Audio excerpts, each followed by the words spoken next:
Welcome to the DSO Hygienist Podcast. This podcast is for everyone in the DSO space. Whether you're a hygienist, dentist, assistant, or leader, we're here to bring you expert insights, real-world strategies, and conversations to help you thrive. I'm your host, Christine Deal, and together we'll explore how to elevate patient care, grow professionally, and navigate the ever-evolving world of DSOs. Let's get started. Justin Strong is the founder and CEO of Room 118, a data-driven dental research and marketing agency, helping high-growth practices scale with precision. With 25 years of experience, including leadership roles at Fortune 100 companies and high-growth tech startups, he created the Dental Marketing Index to benchmark predictable performances across thousands of dental practices. Now leading the 2025 edition, Justin has restructured the index around 4 core pillars: market visibility, prospect conversion, case acceptance, and loyalty. Known for his strategic and analytic approach, he turns complex industry data into a clear, actionable strategies that drive patient acquisition, revenue growth, and long-term success. You just bought a dental practice. Now what? The deal is done, but the team you've inherited is uncertain, change is uncomfortable, and leadership feels like walking a tightrope. That's where the DSO team transition comes in. DSO, develop, stabilize, optimize, and we help new owners do exactly that. We guide you through your first 90 days with the tools you need to earn trust, retain your team, and build a thriving culture from day one. Download our free 30-day checklist for new owners, a step-by-step guide to start strong, connect with your team, and avoid costly missteps. Head to DSOteamtransition.com, that's DSOteamtransition.com, and download your free checklist today. The DSO team transition: develop, stabilize, optimize, because buying the practice is just the beginning. I'd like to welcome Justin to the show. Hi, Christine, Justin. thank you for having me. Thank you. I am so excited to have you.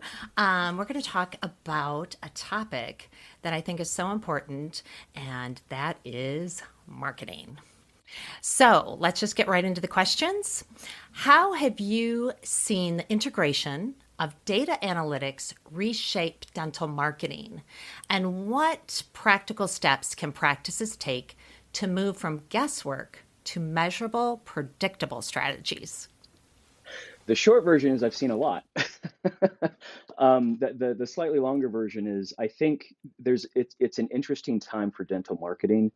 I think dental in general, this is a little bit different when we talk about DSOs, but for your typical mom and pop, they're focused on clinical care, as they should be. They're focused on making sure they take care of their patients. And there hasn't been an opportunity for things like really rigorous data analytics and just a data-centric approach to marketing to kind of permeate the space. And thanks to a lot of sophistication in marketing broadly outside of dental, that's starting to make its way in. And our focus, I mean, that's been Room 118's focus all along, has been how do we make this information available and consumable so that a practice can make decisions about its growth, not based on someone's opinion, but based on 2 + 2 = 4. And I like 4, therefore we're going to do something. So that's happening a lot more often. And I think it's not just that the information is there, it is becoming more accessible. And many dentists, they kind of struggle with that marketing black box, so to speak. What are some common pitfalls in interpreting marketing metrics, and how can a data-backed approach help clarify the decision-making process? Yeah, I'll cheat and answer the second part first, and it helps the process because it's sort of like, if I have a toothache and I go into my dentist and I just describe that toothache, that's not as good as having diagnostic information. That's not as good as an X-ray, to determine what's really going on. It's sort of like that. If you have information And you don't have to rely on, well, this is kind of what I think's going on. You can say empirically, no, this is what's going on with your marketing. That makes it almost as simple as 2 + 2 = 4 to make decisions about, do I want to grow, and therefore what do I do to achieve that growth? The challenge today is, well, where would you go to get that information, right? Do I go to an agency? Do I hire a consultant? Do I throw my staff at this and see if they can find information? And we've sort of found there wasn't a good place for this information to exist. There wasn't a one stop. And so we've been working on something called the Dental Marketing Index for a couple of years now that's intended to satisfy that need. It's the one place you can go for a really full spectrum view of all of the data associated with marketing your practice and understanding this is what I should be seeing, this is what I shouldn't be seeing, and using that to inform your decisions. That's great to have that all under like one in one area. Yeah. So with digital marketing evolving, because that's a thing that's coming up, what trends do you see as most transformative for the dental practice, particularly for DSOs and multi-location practices? Yeah, it's an interesting time. So just broadly speaking, from a trend standpoint, we have something we call the keyword codex. It's a few 100,000 keywords that we map and track with Google Trends to just see what behaviors are changing over time. A few things from that information basically says sort of what I think DSOs kind of know, but patient churn is on the rise. There is increasing preference to focus on convenience in dental when it comes to selecting a new dentist. I think everybody's familiar with the idea when you do a search for something, if Google thinks it's a proximity search, you're going to get a map, you're going to get Google business reviews, and very quickly that becomes a proxy for trust and deciding, who I'm going to go to. Maybe you won't only rely on that, but chances are that's going to narrow your focus to a few options. That trend is huge, and it used to be that was viewed as just that's SEO.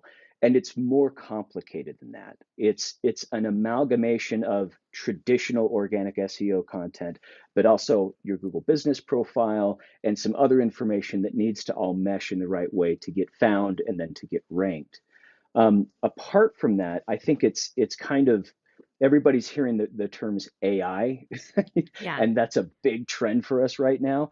There's, I think, some unknowns about what this means, but if you've done a search on Google lately, you've probably started to see Gemini. Their version used to be Bard, now it's Gemini.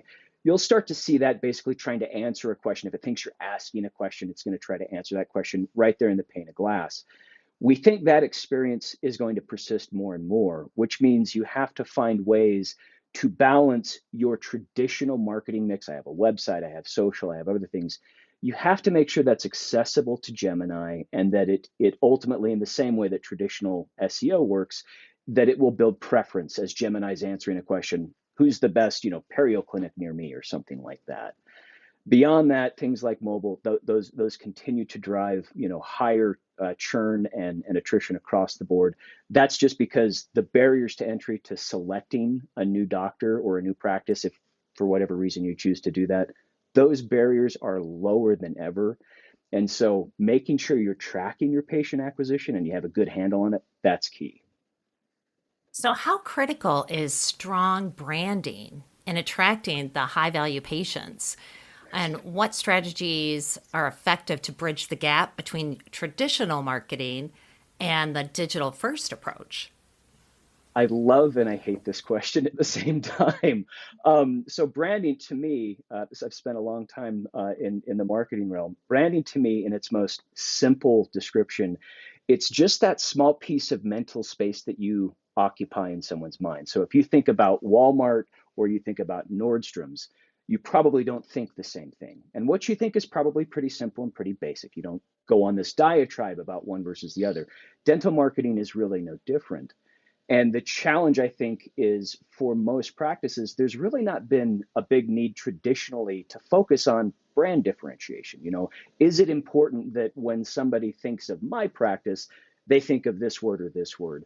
I think that's starting to become more of an issue as competition rises, as patient loyalty drops from 17, 15 years, 25 years ago to more like 4 years today for your typical GP.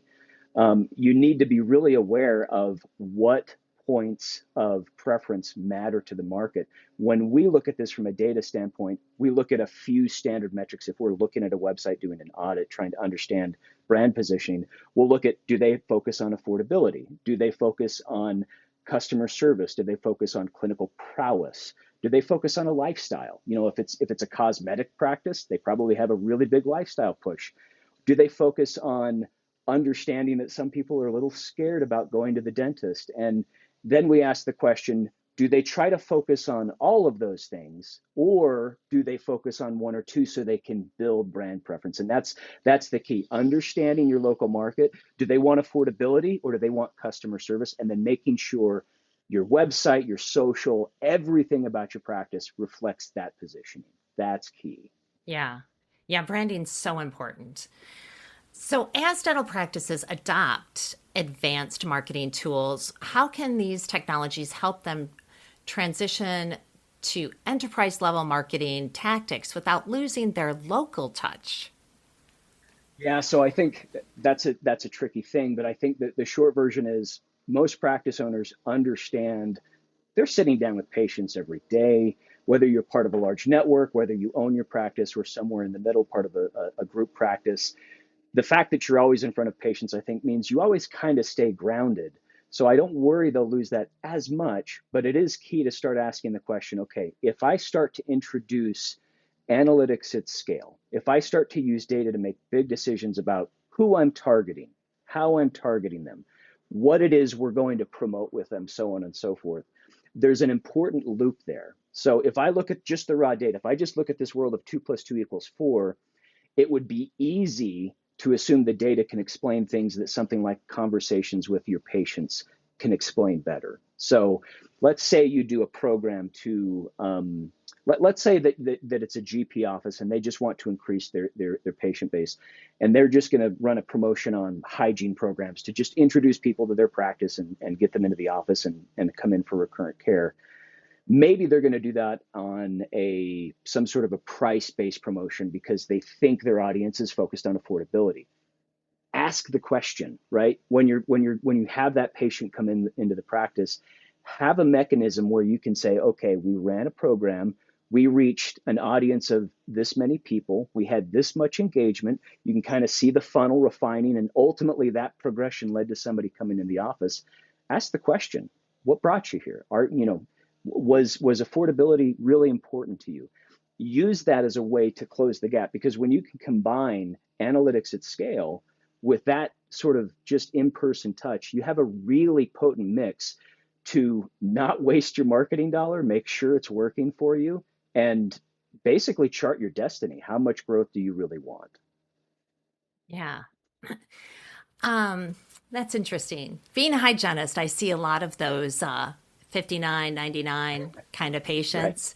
right, And I have to say, I haven't seen them be lifelong patients in the right. long run, but that's just me. Given the current landscape of digital advertising, what advice would you offer practices looking to optimize their Google ads and social media campaigns?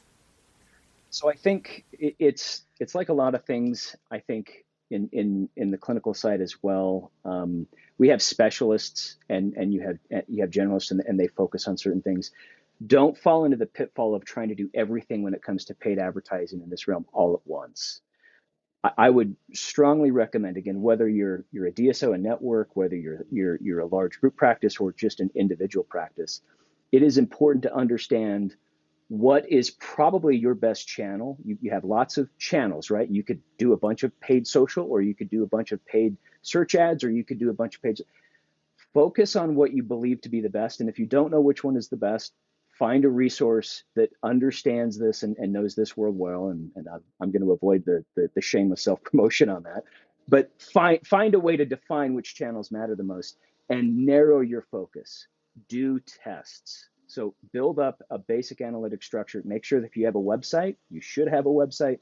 Make sure you've got Google Analytics or something else on that website that allows you to, okay, I'm going to test this message with this group and I'm going to see what happens. And almost always, you're going to look inside whatever your advertising environment is. If it's Google Ads, You'll have an environment there that'll show you things like impressions, cost per clicks, engagement rates, so on and so forth. You want to understand the efficiency metrics for how big of an audience you're engaging, how many eyeballs, how many ears are you reaching, and then see what happens when they go to your website.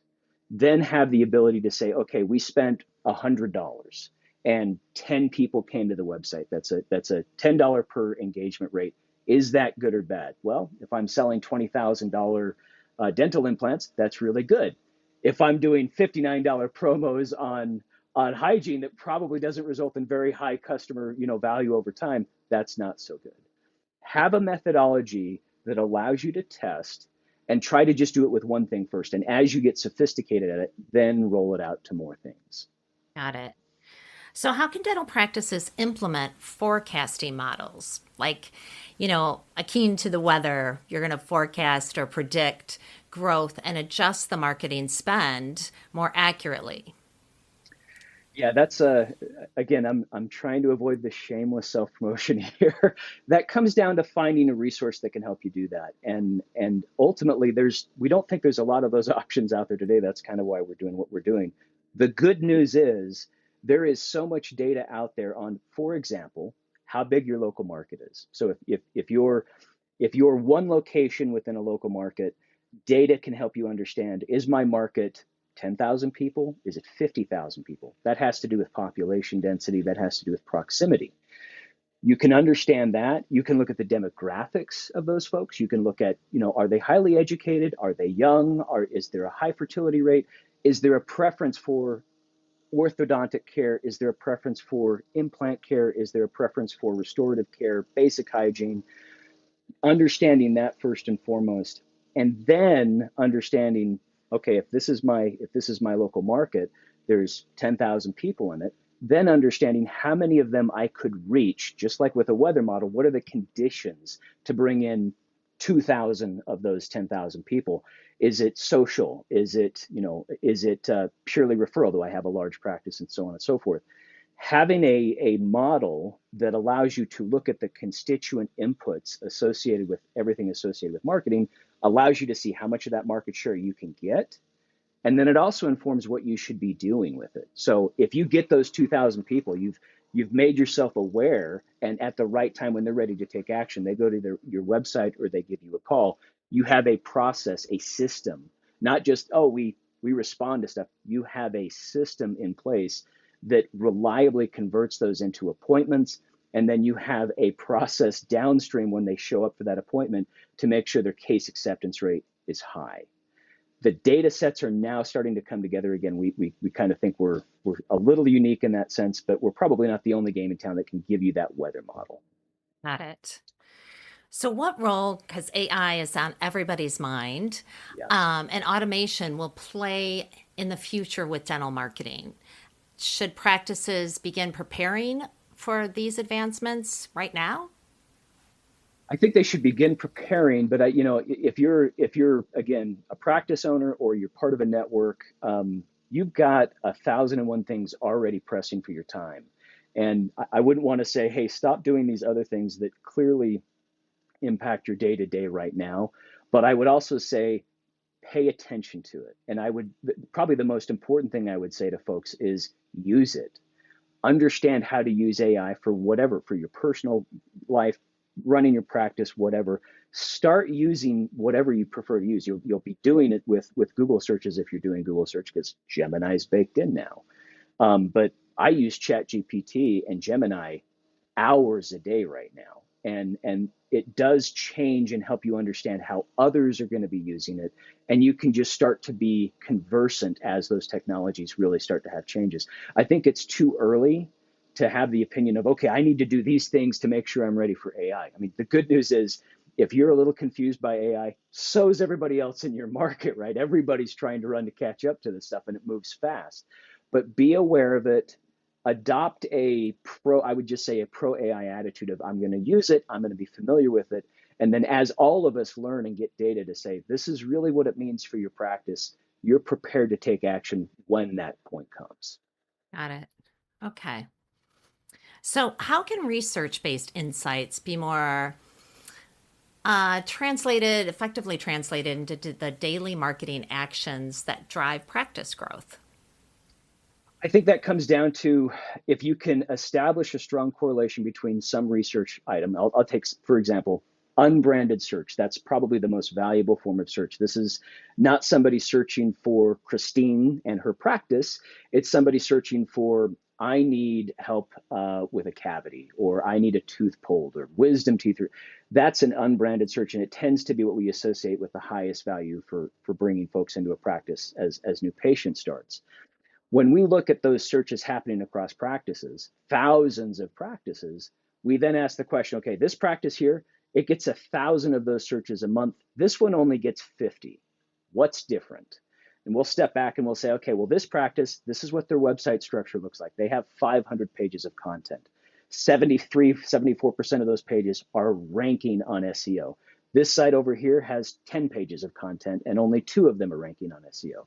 This site has really high domain authority. It has hundreds and hundreds of referring domains and backlinks that are driving up its authority. The content is well structured. We can see symmetry consistent with other practices that have really high unbranded search traffic. This one's more sporadic and maybe noisy. It isn't as clear what they're doing.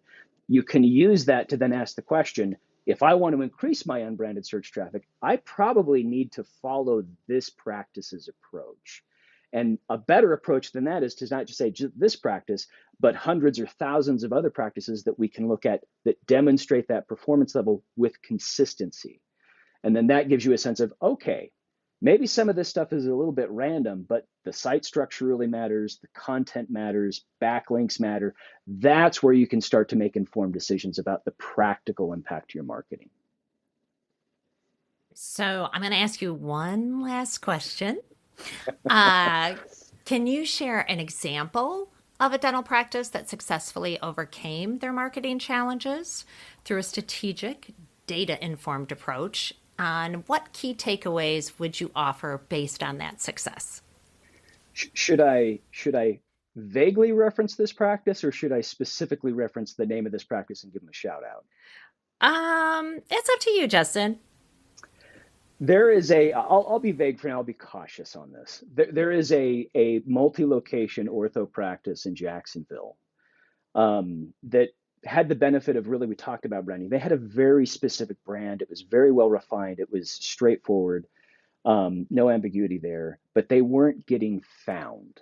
If you think about the marketing funnel, at the top is visibility. That's, where that's your eyes and your ears, and how many of those are you attracting, and what's the engagement rate?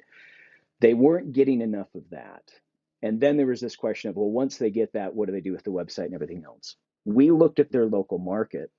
We identified who their key competitors were, and we washed all of that stuff through our analytics model. And at the time that we did this, it was 18 months into helping them. At the starting point, they were ranked 63rd in their local market for search terms that they wanted to win on. They were not doing well. And they were getting something like 0.2% of search traffic. So it just wasn't performing. We looked through the model and we identified, not just nationally, we start nationally and then we went local and we looked at the top competitors. And just like we talked about with unbranded search, we looked at things like, what's their domain authority? How much content do they have on their website? How is it structured? Do they have enough backlinking? Do they have enough things that are driving authority? Is it structured so that Google can crawl it effectively? And we built a model that just said, we think for the amount of performance you want, they wanted to rank third because it gets really expensive to rank second and first. And they probably didn't need to do that, but they wanted to rank third. That's an important slot. So we built this model that said, okay, we need to do this much backlinking. We need to build exactly this much content. We need to structure it this way. We did that, and it took about 3 months to implement everything. They were doing a bunch of other marketing, and after it went live in 12 months, it went from that 63rd position to, they are now firmly the third place slot, just like we predicted. And they've opened up two new additional locations. They're doing extremely well, and it wasn't, frankly, all that expensive for them. It wasn't this ridiculous amount of spend. It was just, we're going to do a few narrow things to establish victory in this part of that weather model that we want to win. And for us, we don't do agency work today anymore. We did it to validate the models to make sure. For us, that kind of showed, yes, data does allow us to build a predictable outcome. It allows you to de-risk what you're doing in marketing. I go back to John Wanamaker's comment, 130 years ago. The problem I have is half the money I spend in advertising is wasted. I just don't know which half. We're kind of going, we think we have a really good idea now on which half you're wasting. Let's stop doing that and move forward with success. So that's the example I'd throw out. Yeah, this has just been so enlightening. I don't know that much about marketing, I'll be honest, but I know it's very important to practices for sure. Yeah. And I loved when you talked about the branding aspect, because I think sometimes people are on a race to the bottom. Yes. Well, and I think that's emblematic of all of marketing. People just kind of assume, well, it doesn't seem to work, so it doesn't seem to work, right? So why bother with it? Yeah. That's unfortunate. Yeah, so. I think so too. And I think it's well worth the investment to market. Yes. As long as you have that investment right. Right. Yes. You need the data. Yes. So I want to thank you for coming on today. And I just want to think we're all enlightened by your words and wisdom. And I want to know, how can our listeners get a hold of you if they would like to learn more? Christine, thank you for having me on. It's been great. I've enjoyed it. If anybody is interested in learning more about data and how our approach might make sense for them, just visit our website. It's www.room-118.com. That's room-118.com. Whole other story there on our name, but we don't have time for it today. Well, thanks again for coming on. I really appreciate it. Thank you, Christine. Thank you for listening to the DSO Hygienist podcast. Please follow or subscribe to be alerted of new episodes.